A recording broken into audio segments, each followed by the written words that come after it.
Nous allons étudier le Daf Yud dans Masechet Sota. Nous reprenons la dernière ligne du Daf Tête, où la Gemara continue d'étudier les versets au sujet de Shimshon, un des grands shoftim juges d'Israël. On dit que Ve'u Yahel, Leoshia et Israël, Miyad Pelishtim. C'est marqué que à un moment donné, quand on annonce justement la venue de Shimshon, où Yahel il va commencer à sauver. Parmi Israël, il n'y a pas marqué Vehu Yoshia, il sauvera, il y a marqué Vehu Yahel, Yoshia, il commencera. Alors pourquoi on nous dit ce verbe-là, commencer? Amar Rabbi Chama, Rabbi Chanina, Uchal Shuato Shel Avimelech. Ici, c'est pour dire qu'il y a eu un chiloul, une profanation, donc Vayachel Milachon Chol, une profanation du serment de Avimelech, qu'on a lu dans les parachutes récemment, Dirtiv, Im Tishkorli, Ul Nini, Unerni Kahesed. Il m'a dit, il a fait jurer à Abimelech. Une fois que Abraham Avinu a vécu chez lui en paix, il a fait jurer à lui, Abraham, pour lui Abimelech, ou Nini à mon fils, ou Nerdi et à mon petit-fils, qu'on ne se fera pas de mal mutuellement. Et selon certains, il restait encore un petit-fils de Abimelech à cette époque, même si c'est assez peu probable. Donc il y en a qui disent qu'en fait, quand on a dit moi, fils et petit-fils, c'était une manière finalement de faire un serment pour toutes les générations. Et donc il y avait une sorte de pacte de non-agression entre les Pélishtim et leur âme Israël. Et pourquoi on nous dit que Ouyahel? Pour dire que finalement, pourquoi Shimshon a eu le droit de frapper les Pélishtim, parce que finalement ça a été son action principale, ça a été de venger les bénis d'Israël face aux Pélishtim, c'est parce que même les Pélishtim avaient transgressé Uchal, ils avaient rendu Chol, ils avaient profané ce serment qu'avait fait leur ancêtre Abimelech. Veigdal Nahar, Vaivacheu Hashem, c'est marqué là-bas dans le texte. Alors ici on va étudier les versets, pas dans l'ordre chronologique, mais ici on nous dit que par rapport au moment où il a grandi, Vaigdal Nahar, Vaivacheu, le jeune a grandi, le jeune homme a grandi, Vaivacheu Hashem l'a béni, et on fait ici une dracha du fait qu'on nous dise qu'il l'a béni au moment où il a grandi, ça veut dire qu'il l'a béni dans quelque chose qui est lié justement à ce qui en général change chez un homme lorsqu'il devient adulte, et donc c'est tout ce qui est lié à la sexualité. Même Barecho, en quoi il a béni? Amara Yuda Amara, on disait, chez Barecho Be'amato, il l'a béni justement par rapport aux membres de la nudité, Amato, Kebne Adam, qui était finalement tout à fait normal au niveau physiologique, Vezaok Nahal Shotef, mais c'est au niveau de la capacité et de la semence qu'il pouvait avoir, c'était en cela qu'il était différent de tous les hommes. Vaikra Shimshon El Hashem Vayomar. Maintenant, on va étudier un autre verset qui ici est totalement à la fin de sa vie. On était au début de son adolescence. Maintenant, on est passé à la fin de sa vie. À la fin de sa vie, il a appelé Hashem en lui disant, lorsqu'il était capturé par les Philistins qui lui ont crevé les yeux et qui l'ont attaché au poteau d'une maison dans laquelle ils étaient en train de faire une fête et ils se sont moqués de lui, il a demandé Zochenina, rappelle-toi de moi. Et s'il te plaît, redonne-moi de la force pour cette fois-là. Il a eu de la force pendant des décennies, qu'il a perdu lorsque il a transmis le secret de sa force, qui était ses cheveux, à Dalila, qui lui a coupé les cheveux. Et là, une fois qu'il a été capturé, il demande à Hachem de lui redonner cette force une seule fois. Et que je puisse me venger d'un de mes deux yeux qui m'ont crevé. Donc que je puisse venger un de mes deux yeux face aux Philistins. Quelle est cette demande ici? Amar Rav nous dit, Amar Shimshon Lifna Kadosh Baruch Hu, la demande de Shimshon était comme ça devant Dieu. Ribono Shalor, la maître du monde. Zecholi Aisrim, il y a qui dit Aisrim Ushtaim Shana. Rappelle-toi les 20 ans ou les 22 ans. Chez Shafat et Israël, où j'ai jugé l'arme Israël. Il a jugé de manière effective 20 ans. Simplement, il y en a certains qui comptent les 2 ans où il a été emprisonné par les Philistins, justement à cause du fait qu'il ait défendu l'arme Israël, et qui veulent compter ces 2 ans comme étant 2 ans où il a jugé l'arme Israël, mais quoi qu'il arrive, 20 ou 22 ans il a jugé, Velo Amarti Lechan Mehem, Avalim Makel, Mimakom la Makom, et je n'ai jamais demandé à quelqu'un, s'il te plaît, prends cet objet et déplace-le, mets-le à tel endroit. Ce qui veut dire que non seulement il n'a jamais demandé quelque chose pour lui, mais même donner un ordre, fais ci, fais ça, il n'a jamais fait. Il y en a qui disent que c'est une grandeur, une qualité de dirigeant extraordinaire. Il y en a qui disent que particulièrement en tant que juge, il ne fallait pas que justement il puisse prendre le moindre profit, de peur qu'après son jugement soit altéré. Et donc c'est la raison pour laquelle Akadosh Baruch Hu a concédé à lui redonner cette force, et c'est comme ça qu'il a pu se venger et tuer les derniers Philistins et mourir de cette manière. Vayaler Shimshon, Veil Kod, Shalosh Meod Shu'alim. Maintenant, on revient en arrière, non pas au tout début de sa vie, mais à peu près au début, vers le milieu. À un moment donné, lorsqu'il a eu une mésentente avec les Philistins, il a décidé de brûler la ville. Mais comment il a brûlé la ville? Il a pris des Shu'alim, donc des renards, il en a pris 300, il les a attachés les uns aux autres, et il a mis le feu à leur queue, et de telle sorte à ce qu'ils tournaient les uns autour des autres, et du coup en tournant comme ça dans la ville avec leur queue qui était en feu, et bien ils ont enflammé la ville en quelques instants. Alors la Gemara pose la question, Maïshne Shu'alim, pourquoi il est parti chercher ces animaux-là, et pourquoi il a finalement brûlé cette ville de cette manière-là? Marabi Aïbou, Bar Nagdi, Amar Rabbi Chia Bar Abba, on a dit au nom de Rabbi Chia Bar Abba, Amar Shimshon, Shimshon a dit, Yavo mi shechoza lachorav, veifra mi pelishim shehazru bishuatan. Que ce soit l'animal qui a tendance à toujours regarder derrière lui, le renard très souvent, dès qu'il s'arrête, il regarde derrière lui. Que ce soit l'animal qui regarde derrière lui, et bien que ce soit cet animal qui vienne punir le peuple qui s'est retourné et qui finalement a annulé le serment qui avait été fait entre Avimelech et Abraham de ne jamais agresser l'autre peuple. Et du coup, comme ils sont revenus sur leur choix, et ben c'est ce qu'il a utilisé. On est encore dans la suga de Mida Keneged Mida, que l'on punit toujours de la même manière que l'on a été fautif. Tanya, on nous dit, Amar Rabbi Shimon et Chassid, le nom de Rabbi Shimon et Chassid, Ben Ketefav Shel Shimshon, Shishim Hamaya. On nous dit ici, alors selon beaucoup de commentaires, il ne faut pas le prendre au sens propre du terme, que entre les deux épaules de Shimshon, il y avait 60 amot, à peu près 30 mètres. Tout va bien. Chez Neymar, c'est marqué, Vaishkav Shimshon, Atratsi Alayla, que Shimshon a dormi jusqu'à la moitié de la nuit. Vayakom Atratsi Alayla, il s'est levé en plein milieu de la nuit. Vayechos Bidlatot, Sha'arair, et il a pris les portes de la ville. Bishtamezot et les deux linteaux. Vayisaem Imaberiach, Vayasem Al Ketefav. Il a tout pris et il a tout porté sur ses épaules. Ugmiri, non, c'est que En Daltot Aza. Proton Michian, c'est que les portes de Aza faisaient au moins 60 amot, donc 30 mètres. Et il y aurait ici une allusion au fait qu'il aurait lui-même la largeur de ce qu'il est en train de porter, même si encore une fois, sur beaucoup de commentaires, c'est plus une image qu'un fait historique. Maintenant, on repart à la fin de sa vie lorsque les Pélishtim l'ont emprisonné. Malgré que ils l'ont mis comme étant Tochen, quelqu'un qui moue, Bevet Asurim en prison. Donc ils l'ont fait travailler.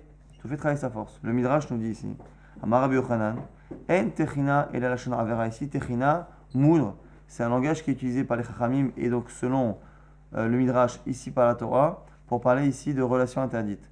Reno Omer, c'est marqué dans Iyod, dans un verset qu'on étudiera dans quelques instants, Titran le Acher Ishti, Ve'ala Yicheon Acherin.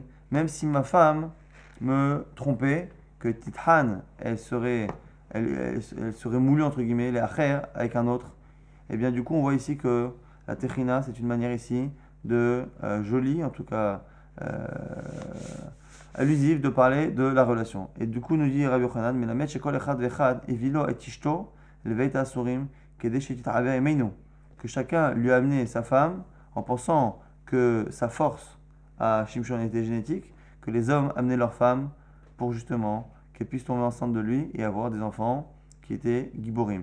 Là aussi, très souvent les commentaires disent qu'il est impossible d'imaginer que Shimshon, un des tzadikim de l'histoire de l'Israël Israël, ait pu finalement finir sa vie de cette manière-là. Donc certains veulent dire que c'est une image et que lorsque l'on dit qu'ils amenaient leurs femmes, c'était pas pour avoir une relation, mais c'était que les femmes voient Shimshon et sa force qui revenait puisque ses cheveux repoussaient, donc sa force revenait petit à petit. Et pour qu'ils voient finalement Shimshon, elles voient Shimshon et qu'elles enfantent des enfants qui ressemblent à ce qu'elles ont vu. Rav Papa nous dit que chez les gens disent justement, c'est un adage, Kamei Deshate Hamra, Hamra, celui qui a l'habitude de boire du vin, eh bien, on lui donne du vin. Kamere Foka, Gridia, Douvla. Et celui qui a l'habitude de manger des légumes, on lui donne des légumes. En gros, on finit par avoir ce que l'on a demandé, et même des fois de manière un peu exagérée. Et donc, c'est une manière ici de dire que comme Shimshon, si Shimshon a fauté, il a fauté par rapport aux femmes interdites. Et comme justement il a cherché des relations interdites, eh bien il a fini par en avoir même plus que ce qu'il voulait. Rabbi Yochanan nous dit, Kolam Zané, tout celui qui trompe sa femme, Ishto Mezanenet Alav, sa femme aussi, va le tromper chez Neymar comme c'est marqué, Imifta libi al isha ve'al petach ra'i aravti. C'est le fameux verset de Iyov, mais c'est justement la première partie. Et il veut prouver Iyov qu'il a toujours été intègre. Imifta libi al isha ve'al petach ra'i aravti. Si mon cœur s'est empris pour celui d'une autre femme, ve'al petach ra'i aravti, et que je suis parti me cacher à la porte de quelqu'un d'autre, donc pour prendre sa femme. Donc, essentiellement ici on parle d'une femme qui est interdite. Urtiv, et après c'est marqué Titra le'acher ishti ve'alea yichre'u nacherin, et bien que ma femme elle aussi aille avec un autre homme, et ainsi de suite. Ve'ainu de'amrinche, et du coup ça confirme ce que l'on a dit, que ihu bekare ve'itete bebutsine. Lorsqu'une femme, eh bien souvent fait des choses qui ne sont pas jolies par rapport à son mari, très souvent les gens disent quoi? Ils disent bon, elle ici là-bas, Beboutsiné et Bécaré, ce sont des courges, mais il y a la grande et la petite. Donc en gros, elle a fauté avec la petite et lui il a fauté avec la grosse. C'est qu'en gros, si on se demande pourquoi la femme a fait un peu de bêtises, c'est très souvent parce que le mari en a fait des grosses auparavant. Et donc du coup, en général, c'est le rapport que l'homme a avec les femmes qui entraîne le fait que sa femme à lui ne se comporte pas comme il faut. Rabbi Yochanan nous dit Shimshon dan et Israël qui aviem sheba shamayim. Shimshon a jugé le Ham Israël comme Akadosh Baruch Hu, comme notre Père qui est aux cieux. Chez Neymar, comme c'est marqué, Dan Yadin Amo, Kahat Shifte Israël. Lorsque Yaakov Avinu a fait la bracha à ses fils, a fait la bracha à Dan, il a annoncé de manière allusive la venue de Shimshon. Il a dit Dan Yadin Amo, la tribu de Dan jugera un jour son peuple. C'est le jour où le prophète le juge. Le Ham Israël sera de Dan, donc c'est Shimshon. Qui est Ahad Shifte Israël, comme une seule tribu, mais ici on dit qui est Ahad, c'est-à-dire qu'ils vont juger. Shimshon jugera Israël comme celui que l'on appelle Echad, qui est Akadosh Baruch Hu, qu'on appelle Hashem Echad. Donc du coup c'est une manière de dire qu'il a jugé le Ham Israël avec une justice, et comme si c'était Akadosh Baruch Hu, et qui disent que c'était le seul qui avait la possibilité de juger seul. Il est marqué dans la Mishnah de Avot, Al Teidan Yechidi, il ne faut jamais juger seul, parce qu'il n'y a que Akadosh Baruch Hu qui peut juger seul. Et bien lui il avait la possibilité tellement il avait un jugement qui était intègre et droit. Rabbi Yochanan nous dit Shimshon al shemo shel Akadosh Baruch Hu nikra. Shimshon, eh bien son nom provient de celui d'Akadosh Baruch Hu. Chez Neymar, comme c'est marqué, qui Shemesh ou Magen Hashem Elohim. Akadosh Baruch Hu on l'appelle Shemesh ou Magen. On l'appelle Magen le bouclier et Shemesh le soleil. Donc on voit que le mot Shemesh est une allusion à Akadosh Baruch Hu, et donc Shimshon vient de là. Donc on voit que le même Rabbi Yochanan qui a dit qu'à la fin de sa vie, eh bien, on a amené des femmes à Shimshon, c'est pour ça que c'est difficile à comprendre au sens propre du terme, c'est celui qui dit que finalement, de deux manières, la Torah a comparé Shimshon à Kadosh Baruch Hu dans sa manière de juger et dans le nom qu'il porte. Alors, du coup, se pose la question, et là, Merata, Loïmarché, si tu dis que c'est un des noms d'Hachem, Loïmarché, on n'aurait pas le droit d'effacer le nom. Là-dessus, il y a deux explications. Est-ce que l'on parle du mot Shemesh, soleil, qui est à l'origine de Shimshon, ou le nom de Shimshon lui-même? Et là, et comme c'est pas possible, on n'a jamais vu que ni l'un ni l'autre avait un statut de Kodesh et qu'on ne pouvait pas effacer. Et là, Me'ain Shemosh ala Kadosh Baruch Hu, c'est Shimshon possède un petit rapport avec le nom d'Hachem. C'est pas exactement le nom d'Hachem. Ma Kadosh Baruch Hu Magen Kolam Kulo, Af Shimshon Magen Bordorosh al Israël. De la même manière que Kadosh Baruch Hu protège tout le monde, eh bien Shimshon a eu cette faculté-là à protéger leur âme Israël pendant la période où il les a jugés, parce que encore une fois les Philistins avaient une peur terrible de Shimshon. Rabbi Yochanan, Bil'am Higer beraglo achataya. On dit que Bil'am, qui était un des émirs d'Israël dans le Chumash, eh bien, il était Higer, il boitait d'une jambe. Chez Neymar, c'est marqué. Va Yeler Shefi. Il est parti, quand ça n'a pas fonctionné, il est parti. Shefi, normalement c'est seul, mais on fait aussi une rachat. Milachon, Shaf, c'est-à-dire que c'est comme si une partie de sa jambe. Shefi, c'est Shaf, c'est quelque chose qui est sorti de son endroit. Va Yeler, il a marché. Shefi avec quelque chose, une jambe qui finalement est sortie de son endroit et donc du coup qui boitait. Shimshon Higer Bishtera Glavaya, il nous dit Rabbi Yochanan que Shimshon par contre, lui, boitait des deux pieds, des deux jambes chez Neymar, chez Fifon ale Orach. Lorsque l'on parle justement de Shimshon et qu'on annonce encore une fois, Yaakov annonce à Dan qu'il aura un chauffette qui s'appelle Shimshon, il appelle Shefifon. Shefifon, c'est un serpent, et on l'appelle ici Shefifon, et le fait qu'on dit Shefifon, c'est une allusion, les deux P de Shefifon, est une allusion à comme Shefi, Shaf, on a dit Shaf, c'est le fait que la jambe soit déboîtée de son endroit, eh bien chez Fifon, ce sont les deux pour dire qu'il était boiteux des deux jambes. Tanor Rabbanan une braïta. Chamishan Ivrahou Me'ain Dugma Shel Ma'ala. Il y a 5 personnes qui ont été dessinées par Akadosh Baruch Hu, créées par Akadosh Baruch Hu, à l'image de Dieu. C'est une manière de dire qu'ils ont eu 5 personnes dans l'histoire qui ont eu finalement une partie de leur corps qui était anormalement forte par rapport au reste des êtres humains. Et tout le monde, tout cela, ont été frappés par ces mêmes choses. Selon les commentaires, comme Rabbi Yudah Bartheloni, ici on parle de gens qui non seulement ont eu cette force particulière à un endroit, mais qui en plus ne l'ont pas forcément utilisée à bon escient, même si dans le cas de Shimshon, on a du mal à comprendre pourquoi sa force n'a pas été utilisée à bon escient, puisque finalement, il a utilisé cela pour venger leur âme Israël. C'est quoi? C'est qui les 5? Shimshon, Bekocho. Shimshon, c'est sa force. La force de Shimshon était tout à fait anormale. Du coup, ça confirme aussi ce qu'on a dit tout à l'heure, que lorsqu'on a dit qu'il avait des épaules de 30 mètres, c'était pas forcément ça, sinon on aurait dit aussi qu'il avait des épaules particulières. Ici, on ne parle pas de cela, on parle surtout de sa force. Shaoul Betsavaro. Shaoul, c'est la taille justement de son cou, on dit qu'il était plus haut que tout le monde. Avshalom Betsavaro, Avshalom, c'était ses cheveux, on en parlera tout à l'heure, qu'il avait une chevelure très particulière, et c'est en cela qu'il s'est enorgueilli, et qu'il a fini par se rebeller contre son père et en mourir. Tzidkia, alors les deux derniers, Tzidkia et Asa, les deux rois de Yehuda, Tzidkia Be'einav, c'est ses yeux qui étaient particuliers. Asa Beraglav, Asa c'était ses jambes. Et ici, les deux derniers, il n'y a pas de référence précise dans les écrits du Tanakh, alors que Shimshon, que Shaoul et Avshalom, c'est marqué clairement dans la Torah. Donc là, ici, les deux derniers, c'est vraiment une massorette qui est transmise par le Tanakh de la Braïta. Shimshon Bekocho, Shimshon, c'est sa force directive. Vayasar Kocho Me'alav, on voit que lorsque Deliel lui a coupé les cheveux, Hachem lui a enlevé sa force, et du coup, il a été puni par les Philistins. Shaoul Betsavaro, Shaoul, c'est justement son cou, sa hauteur de cou. Dirti Vaikar Shaoul est à Herev, Vaipol Aléa, lorsque Shaoul a été frappé et qu'il souffrait, eh bien, il a voulu abréger ses souffrances et il s'est jeté sur un glaive et il s'est laissé transpercer par ce glaive à ce moment-là et Betsavaro à cet endroit-là.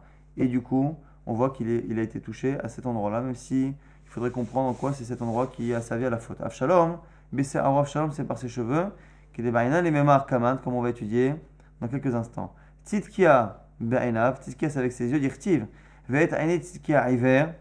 Alors là-bas, dans le verset, on voit que Tzidkia, on lui a crevé les yeux. Alors je vais vous citer le verset en entier.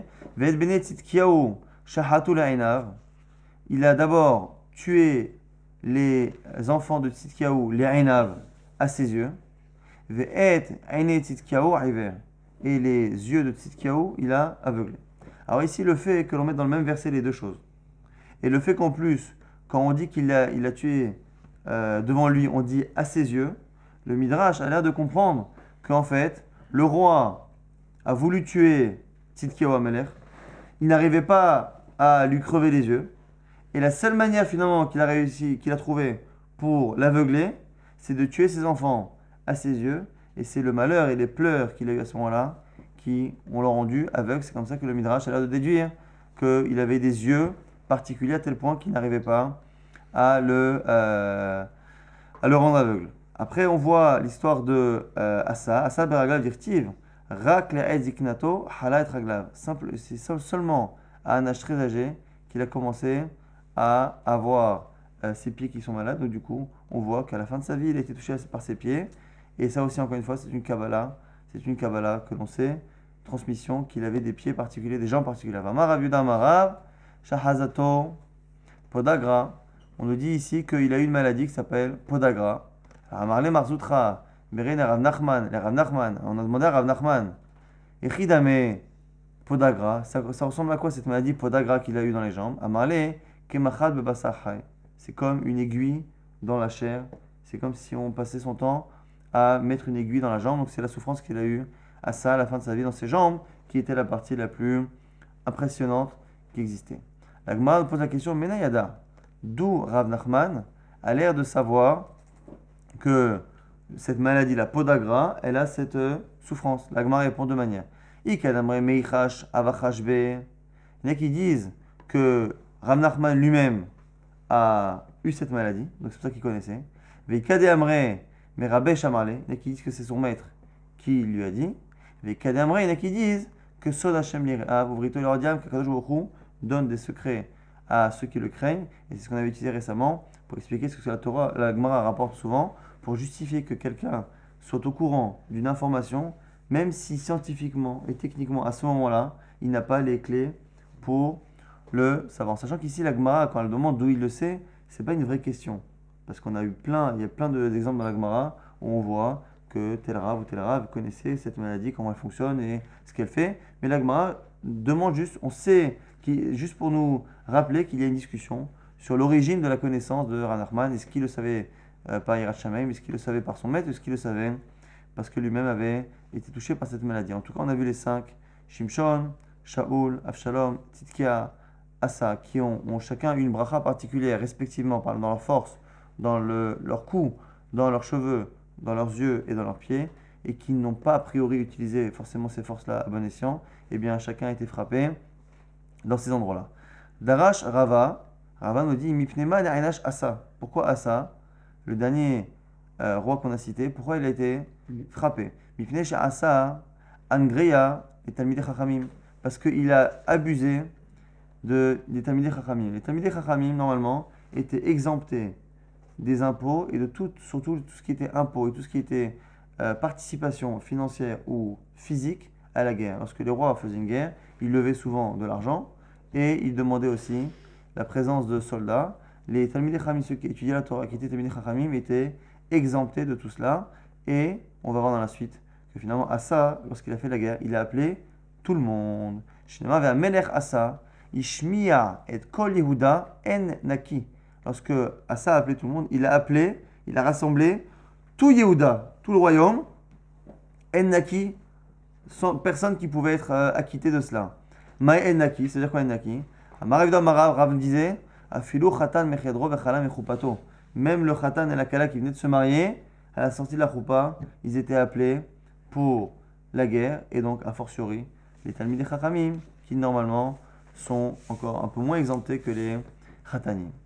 Tiv, on revient maintenant à Shimshon, et on fait une comparaison au fait que la ville où il a fauté, Timnat, eh bien, est la même ville où il y a eu la relation entre Yehuda et Tamar. On a dit hier que Yehuda, qui avait ses 2 fils qui étaient morts, et que Tamar avait épousé le premier, puis avait fait du boum avec le deuxième. Il avait un enfant, donc on est 2.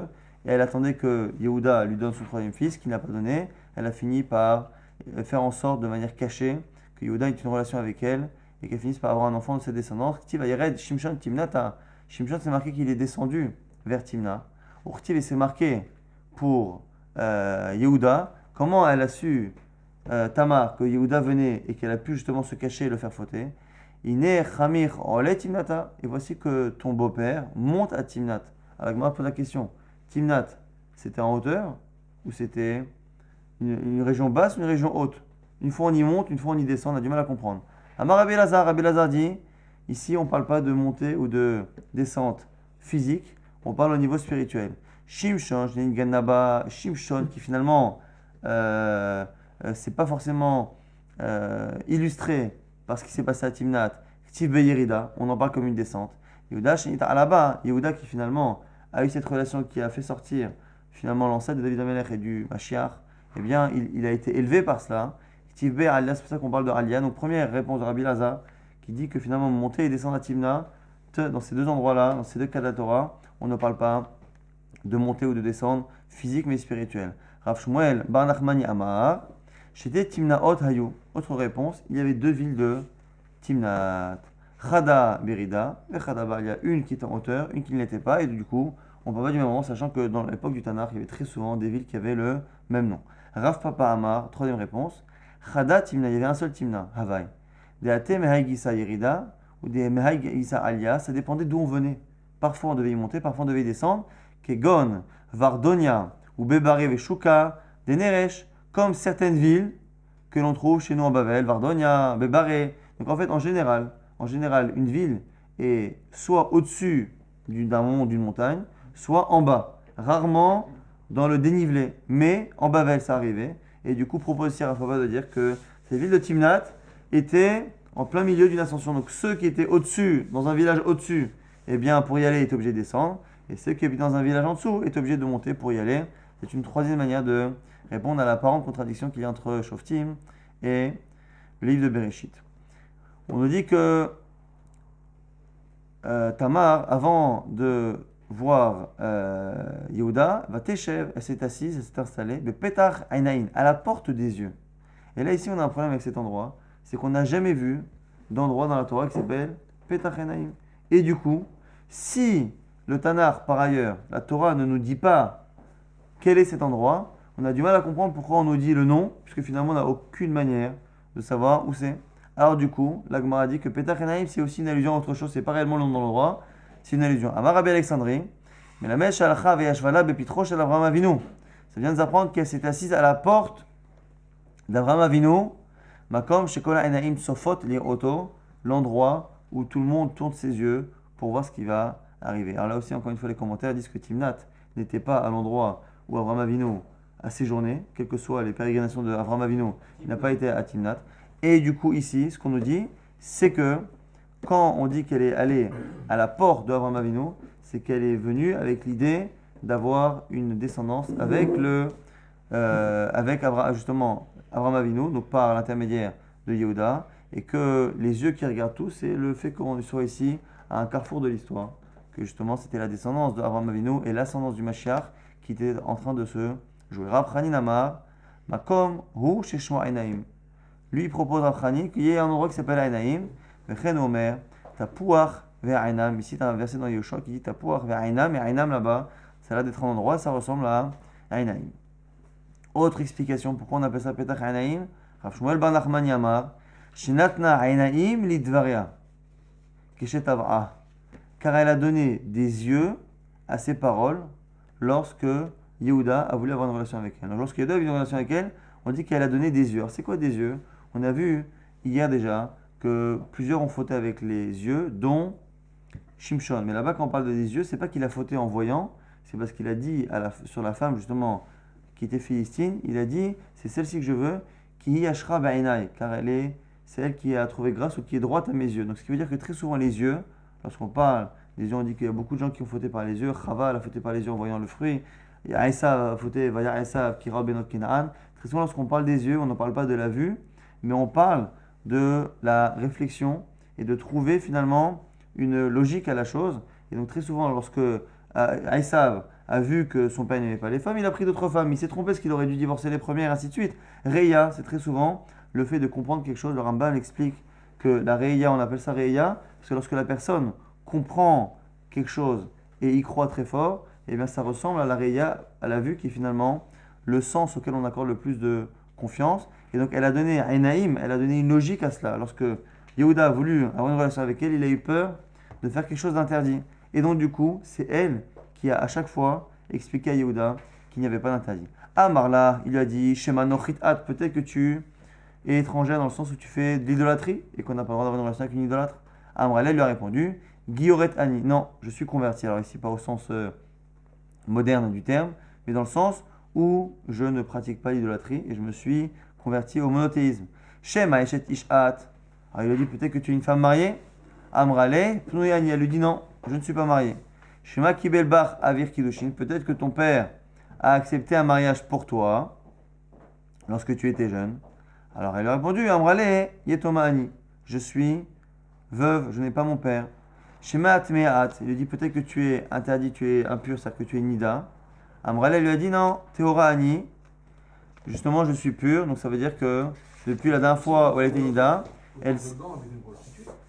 Alors, justement, le fait après c'est un autre problème, est-ce que c'était une prostituée? Les commentaires en général disent, quand même c'est marqué le Mizrahi dans le Chumash, disent que il lui a fait des kiddushin, il lui a donné de quoi faire des kiddushin comme un mariage. Maintenant la question, en dehors des kiddushin, il y a un problème de tout ce qu'on a dit, chétiche, femme mariée, femme qui fait Avodazara, ou femme nida, ainsi de suite. Et donc du coup, elle a répondu à tout cela.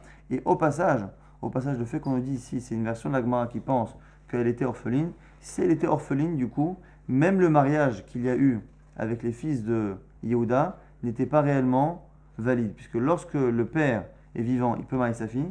Lorsque le père est décédé, ce sont les frères ou la mère qui marient, mais pas Minatora, c'est que Midarabanan. Et la fille donc peut annuler. Ce qui pourrait justifier qu'elle aurait pu avoir une relation avec Yehuda. À partir du moment où, une fois qu'elle a eu, elle s'est mariée avec les deux fils, elle a vu que c'était pas bien, elle a fait ce qu'on appelle Mioun, comme on a vu dans Masechet Yevamot, elle a annulé ce mariage-là rétroactivement, et donc du coup, finalement, Yehuda n'est plus techniquement son beau-père, puisqu'elle n'a plus de père, et que les kiddushin que ses frères ou sa mère on peut lui faire ne sont que des kiddushin des Rabbanan, qui sont annulables par la jeune fille elle-même. On revient maintenant à Avraham Avinu. Vaïta Eshel Biv Shava. On voit là-bas qu'il a planté ce qu'on appelle Eshel dans la ville de Be'er Shava. Amar Esh Lakish Machloket. C'est quoi ce Eshel? Melamed Sha'asa Pardes Venat Arbo Kol Mine Veganim. Comme c'est marqué qu'il a planté. Eshel, on dit il a planté un arbre. Et il a planté quoi? Il a planté un verger. Et dans ce verger, il avait toutes sortes de belles choses, de telle sorte à ce que lorsque les gens venaient manger chez lui, il pouvait leur servir directement les fruits du potager du verger. Rabbi Yehuda verra Rabbi Nechemia, ils sont en marloquette. Chadamar Pardes, il dit Pardes, comme ce qu'on a dit, donc c'est un verger, un potager.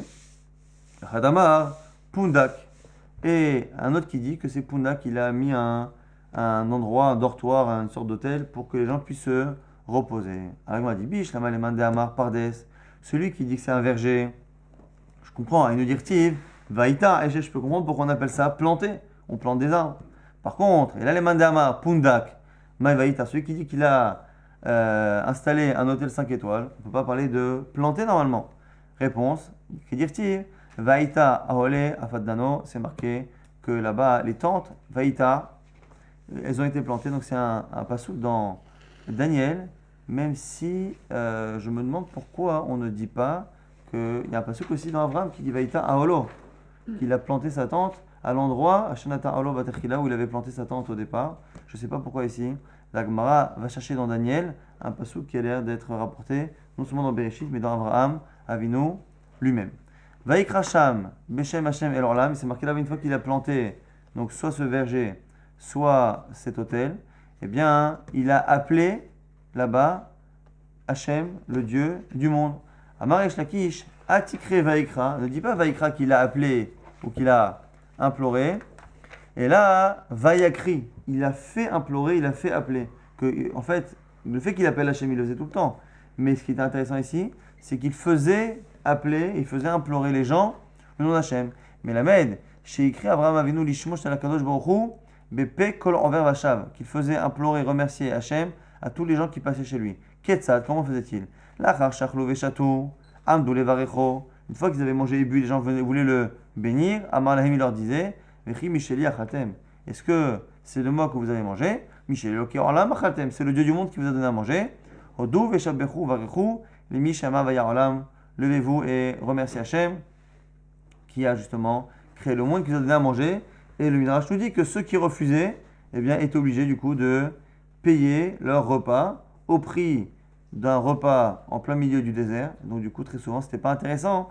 Et du coup, ça veut dire que même si au final, ils bénissaient Hachem de manière intéressée pour ne pas payer la somme, eh bien, Avraham Avinu se disait que mieux vaut qu'ils commencent de manière intéressée, ils finiront par le faire de manière intéressée. Il y en a certains qui veulent dire que même si ils n'y croyaient pas au départ, le fait de voir un homme qui passait sa vie à donner à manger aux gens et qui finalement était prêt à ne pas prendre l'argent, eh bien c'est le comportement d'Avraham Avinu, la tzidkut d'Avraham Avinu, qui finissait de convaincre ces gens-là qui n'étaient pas convaincus jusqu'à présent. En tout cas, lorsque on revient maintenant à Tamar et Yehuda, lorsqu'il a vu Yehuda, il l'a prise pour une prostituée, Kichiseta Paneha, car elle s'était cachée sa face. La Gemara dit quoi? Mishum Kichiseta Paneha, Chashava Lezona, quel rapport entre le fait qu'elle ait la face cachée et le fait qu'elle soit prostituée? Amar Rabbi Elazar nous explique, Kichiseta Paneha Bevet Ramia, c'est parce que elle s'était auparavant cachée le visage lorsqu'elle habitait chez son beau-père. Elle était tellement discrète qu'il n'avait pas eu le temps de réellement se familiariser avec ses traits, de telle sorte à ce que lorsqu'il l'a vue plus tard dans une situation qui avait pas tellement de rapport avec cela et qui ne poussait pas tellement à penser que c'était elle, et bien du coup, elle n'a pas été trahie par les traits de son visage parce que justement elle était discrète. Amar Rabbi Shmuel bar Nachmani amar Rabbi Yonatan, on a dit Rabbi Yonatan, Kol Kala, Sheitsnoa bevet Rami, à toute jeune fille, toute belle fille qui est discrète dans la maison de son beau-père, Zocha v'yotzim mimena melachim unviim, d'elle sortiront des rois et des prophètes. D'où c'est ton Menalan, on apprend de Tamar. Pourquoi? Nevi'im, les prophètes d'Irtiv, Hazon Ishayahu ben Amos, et Ishayahu ben Amos, on voit que c'est un prophète qui a marqué Hazon, vision, et on sait que c'est un descendant de Tamar, et Melachim, évidemment les rois de David et de la descendance de David. Rabbi Lévi nous dit Davarzem, Masoret Beyadenu Mavotenu. Chez nous, on a une tradition, depuis toujours, on sait que Amos, eh bien, donc le père de Ishayahu, Ve'amtsia, Ahim, et Amtsia, le roi de Yehuda, étaient frères, donc on a encore une fois des rois et des prophètes qui sont descendants de Tamar. On a dit que lorsque Yehuda a appris que Tamar était enceinte et qu'il n'a pas su que c'était d'elle, il n'avait pas fait le rapprochement de relation qu'il avait avec une femme qui pensait être constituée et avec le fait que Tamar soit enceinte, et bien du coup, ils l'ont jugé et ils ont pensé qu'il devait la tuer. Himutset, on a dit qu'ils l'ont sortie pour justement la mettre à mort. Alors on dit, la Gemara nous dit, Himitutset mi ba'ele. On aurait dû écrire Himitutset et pas Himutset. Pourquoi Mutset? Milachon Metsia, qu'elle a trouvé quelque chose. Parce que si c'était Léotsia, on aurait dit Mitotset. Le fait qu'on dit Himutset, ça veut dire qu'elle a trouvé quelque chose. Qu'est-ce qu'elle a trouvé? Elle a trouvé ce qu'elle avait perdu. Finalement, qu'est-ce qui était un gage de la relation qu'elle avait avec Yehuda? C'était justement le bâton et tous les objets personnels que Yehuda avait laissés à cette femme.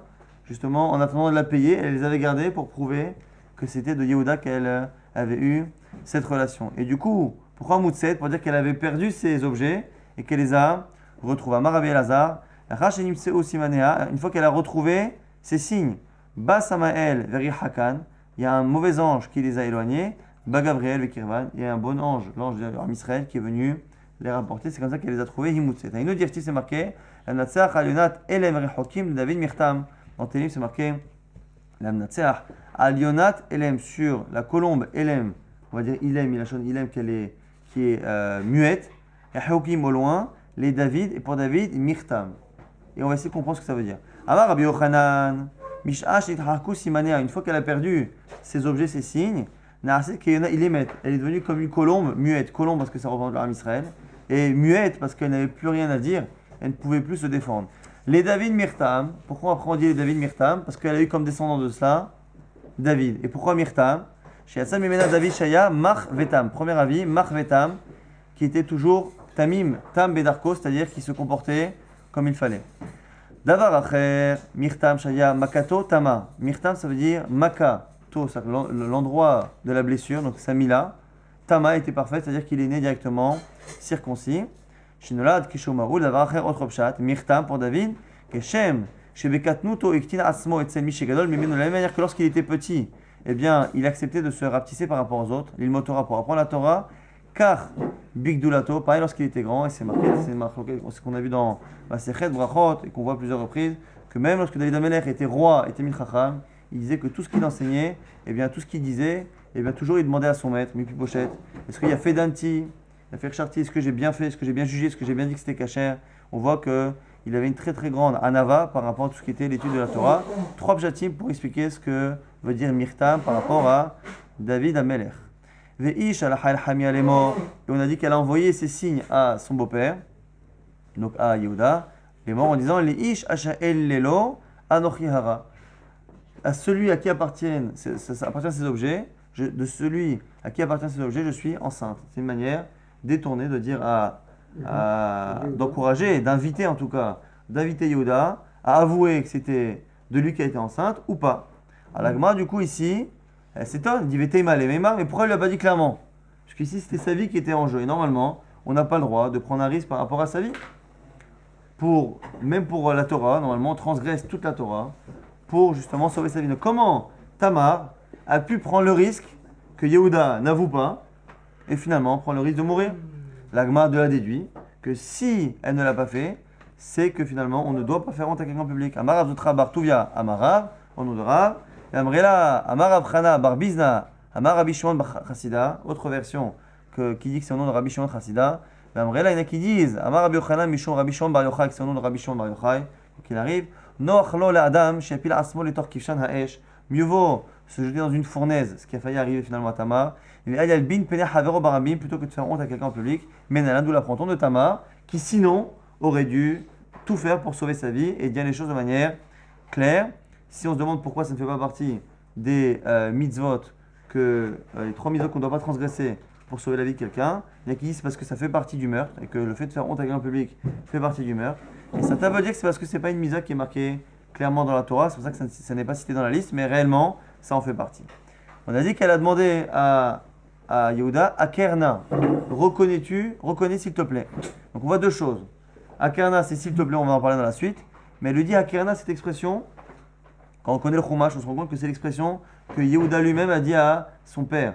Lorsqu'il a voulu faire croire que Yosef était mort, il lui a apporté la tunique de Yosef ensanglantée. Il lui dit Akerna, reconnais s'il te plaît. Et c'était une manière détournée de faire croire à son père que Yosef était mort. Amar Rabbi Chama Rabbi Chanina, Be'aker, Bissal et Aviv. C'est avec cette expression-là, Akerna, qu'il a annoncé la nouvelle, la fausse mauvaise nouvelle à son père. Be'aker, Bisserou, on lui a fait la même chose, on lui a annoncé aussi cette nouvelle, qu'il était lui le père de l'enfant que portait Tamar. Be'aker, Bisser, Akerna, Ketonet, Bincha, Hi. On cite le verset de Yehuda qui a dit Akerna reconnaît, s'il te plaît, Ketonet, Bincha, Hi, est-ce la tunique de ton fils? Et Be'aker, Bisserou, et Akerna, les miahotemet, apetilim, ammate, ha'ele. Et le même Akerna a été utilisé en disant reconnais s'il te plaît à qui sont ces objets, donc ce bâton, et ainsi de suite, les objets de Yehuda. Alors maintenant on dit pourquoi Naprol le dit s'il te plaît. Enna ela lachon bakasha, c'est toujours une demande. Amrale lui a dit bevakasha mimecha, s'il te plaît. Aker pene boracha ve'al ta'alim enecha mimeni. Reconnais Akadosh Baruch Hu, ton créateur, et ve'al ta'alim enecha mimeni, et ne ferme pas les yeux de moi. En gros, même si tu peux cacher aux hommes, tu ne peux pas cacher Akadosh Baruch Hu, et donc ne m'oublie pas, ne me laisse pas mourir. Vayakel Yehuda vayomer tzadka mimeni. Yehuda a reconnu, grande sitkout de Yehuda d'avoir reconnu sa faute, et il a dit tzadka, elle a raison, mimeni. Alors, quand on lit au sens premier, c'est la tzadka mimeni, elle a raison par rapport à moi, mais d'un côté, il n'y a pas marqué qu'ils étaient en discussion, donc tzadka, elle a raison, mimeni, de moi et l'enfant, c'est comme ça que l'on explique, et que Rashi explique là-bas dans le verset. Aïnoud Amar Rabbi Chanin Bar Bizna, Amar Rabbi Shimon Chassida, on Rabbi Shimon on disait quoi? Que Yosef, Shekidesh Shem Shamaim Baseter, qui a finalement sanctifié le nom de Dieu en cachette, en refusant la relation avec la femme de Potiphar. On lui a rajouté une lettre du nom d'Hachem qui le hait. Dit-il, c'est marqué dans le Tehillim de jeudi. Aïdout, Bihi Yosef Samo, Betseto Aleret Misraim, il a mis une Aïdout, un témoignage, Bihi Yosef. Et là-bas, Yosef, c'est marqué avec un hé. Donc on a rajouté le hé, parce que justement, il a sanctifié le nom de Dieu en refusant la relation interdite avec la femme de Potiphar. Yehuda, Shekidesh Shem Shamaim Befaresia, Yehuda qui lui a sanctifié le nom d'Hachem en public, en reconnaissant devant tout le monde qu'il était le roi, qu'il avait une relation avec une femme, qui était sa belle-fille et qu'il a pensé être une prostituée. Zacha Venikra Kulo Al Shemo Shalakadosh Baruch Hu, il a eu le mérite que finalement, Yud Kevavke, les 4 lettres d'Akadosh Baruch Hu, soient présentes dans le nom Yehuda. Kevan Sheoda Vamar Tzadka Mimeni, il y a Stabat Kol Ve Amra, lorsqu'il l'a avoué, il y a une voix du ciel qui est sortie qui a dit Ata Isalta Tamar Ushne Baneha Minaur, tu as sauvé Tamar et les 2 jumeaux qu'il y a dans son ventre. Hayecha, je jure sur ta vie, comme si Akadosh Baruch Hu jurait. Shani Matsil Bisrutra Shlosha Baneha Minaur. Eh bien, tu as sauvé 3 personnes, la mère et les 2 enfants. Eh bien, 3 de tes descendants seront sauvés eux aussi du feu. Maninu, c'est qui? C'est Hanania, Mishaël, Vazaria, qui ont été mis dans la fournaise par Nebuchadnezzar. Tzadka, Mimeni. On a dit qu'il a dit à la raison, Mimeni, de moi elle est enceinte. La Gemara pose la question, Menayada, d'où savait-il que l'enfant était de lui? Qui se rappelle qu'il a une relation avec elle? C'est une chose. Mais on n'est jamais certain que l'enfant soit de lui. Et qui nous dit que Tamar n'avait pas eu de relation avec d'autres hommes? Et donc peut-être que l'enfant n'était pas de lui. La Gemara répond, il y a Stabat Kol Ve Amra, Mimeni, Yaspo Kivoshim. C'est une voix du ciel qui est sortie qui a dit, c'est de moi qu'elle est enceinte, parce que c'est de moi que sont sorties justement ces choses-là qui devaient arriver. Yaspo Kivoshim ici, c'est les choses qui étaient finalement Nixarim, qui ont été décidées par Akadosh Baruch Hu. C'est marqué dans la suite, Lo Yasaf Ol Da'ata. Alors là-bas, on ne sait pas, il ne s'est pas arrêté de la connaître ou il n'a pas continué. Amar Rav Shmuel, Sabah Hamoua de Rav Shmuel Barami, Mishme de Rav Shmuel Barami, au nom de Rav Shmuel Barami, Kevan Sheadra Shuvlo Pasak Mimena. Ici, dans la Gemara, on nous dit ici qu'il n'a plus jamais cessé de vivre avec elle, une fois qu'il a eu la relation avec elle et qu'il s'en est rendu compte. Tivacha, c'est marqué, Lo Yasaf Ol Da'ata. Il n'a pas été mossif de la connaître. Tivacha, c'est marqué par ailleurs, Kol Gadav, Kol Gadol, Velo Yasaf. Une grande voix. Au sujet justement de Matan Torah, disons la Torah, c'était une voix forte de l'Yasaf qui était ininterrompue. De l'on voit que le Yasaf, c'est ne pas s'interrompre. Et donc de là, on apprend que là-bas, il n'a pas arrêté de vivre avec elle. Avshalom Niga Abisar, on a dit que Avshalom, qui avait des cheveux particuliers, s'est enorgueilli par rapport à cela. Tanorabanat, c'est une braïta qui nous dit Avshalom, Isaro Marad, il s'est rebellé à cause de ses cheveux. Shlema ou Avshalom, Loya Ish Yafé, il n'y avait personne dans le pays qui était beau comme Avshalom, Mikafraglo, avec le codo de la tête aux pieds. Vegalacho et Rocho, Vaya Mikes Yamim le Yamim, lorsqu'il se coupait les cheveux de Yamim, Yamim c'était de mois en mois, on avait vu dans la Sechet Nazir, parce qu'il était Nazir Olam, Avshalom. Achei Galéar qui Chaved Alav Gilecho, pourquoi il se coupait tous les mois? Parce que ses cheveux qui étaient particulièrement en bonne santé poussaient très vite. Mais chacun letza Rocho Mataim Shkalim Be'even Amelech. Et on pesait finalement ce qu'il coupait tous les mois, et ça pesait 200 Shkalim avec la Even Amelech, ce qu'on appelle les pierres du roi. Tana, on enseigne. Et Venchanche Tiveria, Venchanche Tzipore, Shoklimba, c'était la pierre qu'ont utilisé les gens de Tiveria de Tzipore pour justement faire les peser. Et du coup, on apprend qu'il avait des cheveux particuliers qui poussaient tellement entre un mois et l'autre. Les Firan Itla Bissaro, c'est pour ça qu'il a été attaché, suspendu à ses cheveux. Chez Neymar, c'est marqué dans Shmuel. Vaikrav Shalom Lifne Avde David, il a appelé les serviteurs de David, Shalom Rochev à la Péred. Et il était sur une mule. Vayavo à Péred Tachat Shover. Aela, à Gedola, Vaychezak Rosho Baela. Et il est passé sous un arbre et ses cheveux se sont attachés. Vayutan Ben Hashamayim Ben Aret, il s'est retrouvé comme ça entre ciel et terre. Vaya Péred Asher Tahtav Avar. Et l'animal sur lequel il chevauchait, est parti. Il s'est retrouvé suspendu dans le vide. Et on nous dit Shakal, Safsira, Be'ale Mifseke, il a pris un couteau et il a voulu couper finalement ses cheveux et être à ce moment-là libéré.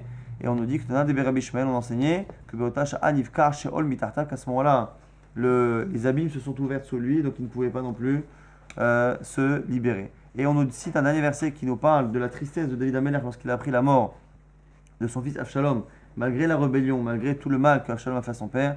Gaz Amelech, il a eu peur. Al Aliat Asha'ar Vayev, qu'il a pleuré, il est monté et il a pleuré. Et Choamar Belerto, et comme ça il a dit en montant. Béni Avshalom, mon fils Avshalom. Donc il y aura 8 fois le mot béni mon fils. Béni, béni, encore 3 fois. Mi ten muti, ani tartecha, que je puisse mourir à ta place. Avshalom, béni, béni Avshalom, mon fils, mon fils. Donc on arrive à 5. Melech leat, et panav, Isaac Amelech kol gadol. Béni Avshalom, Avshalom, béni, béni. Donc on a un 6e, un 7e et un 8e fois où c'est marqué béni. L'agma dit, ha, anetamnia, tmania, béni la mali. Pourquoi avoir dit 8 fois béni? Shiv'a deaske mish'a midore geinom. 7 pour le faire monter des 7 niveaux de l'enfer dans lequel il était enfoui. Veidach est le 8e. Et Kadamre des Karev, Reche, les Gabé Gouffé. C'est pour ramener la tête de Avshalom qui était séparée de son corps physiquement, la ramener à côté de son corps. Les Kadamre qui disent d'aïté les Alma Deate pour l'amener dans le monde futur, car c'est pas parce qu'il a quitté le Geinom, les enfers, qu'il est forcément invité au monde futur.